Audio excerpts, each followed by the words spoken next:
السلام علیکم ورحمۃ اللہ وبرکاتہ۔ بسم اللہ الرحمن الرحیم۔ آج کی حدیث مبارک، رسول اللہ صلی اللہ علیہ وسلم کے وضو کے بارے میں پوچھا تو انہوں نے پانی کا تشت منگوایا اور ان پوچھنے والوں کے لیے رسول اللہ صلی اللہ علیہ وسلم جیسا وضو کیا۔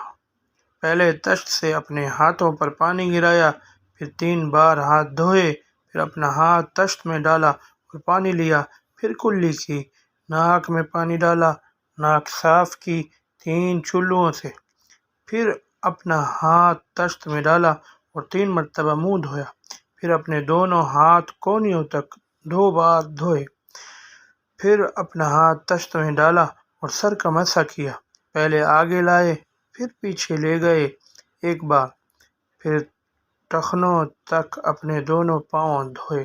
صحیح بخاری حدیث نمبر 186۔ ایک دن رسول اللہ صلی اللہ علیہ وسلم ہمارے پاس دوپہر کے وقت تشریف لائے تو آپ صلی اللہ علیہ وسلم کے لیے وضو کا پانی حاضر کیا گیا، جس سے آپ صلی اللہ علیہ وسلم نے وضو فرمایا۔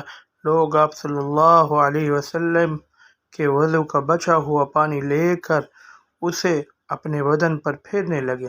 آپ صلی اللہ علیہ وسلم نے ظہر کی 2 رکعتیں ادا کی اور عصر کی بھی 2 رکعتیں، اور آپ صلی اللہ علیہ وسلم کے سامنے آڑ کے لیے ایک نیزہ تھا۔ صحیح بخاری حدیث نمبر 187۔ نبی کریم صلی اللہ علیہ وسلم نے ایک پیالہ منگوایا جس میں پانی تھا، اس سے آپ صلی اللہ علیہ وسلم نے اپنے ہاتھ دھوئے اور اسی پیالہ میں منہ دھویا اور اسی میں کلی فرمائی، پھر فرمایا تو تم لوگ اس کو پی لو اور اپنے چہروں اور سینوں پر ڈال لو۔ صحیح بخاری حدیث نمبر 188۔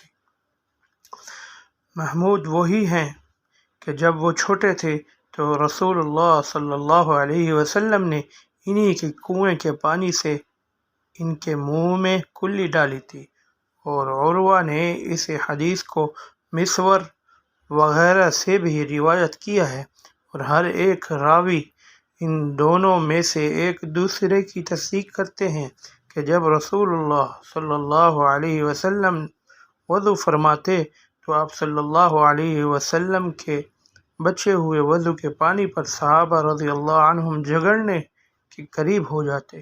صحیح بخاری حدیث نمبر 199۔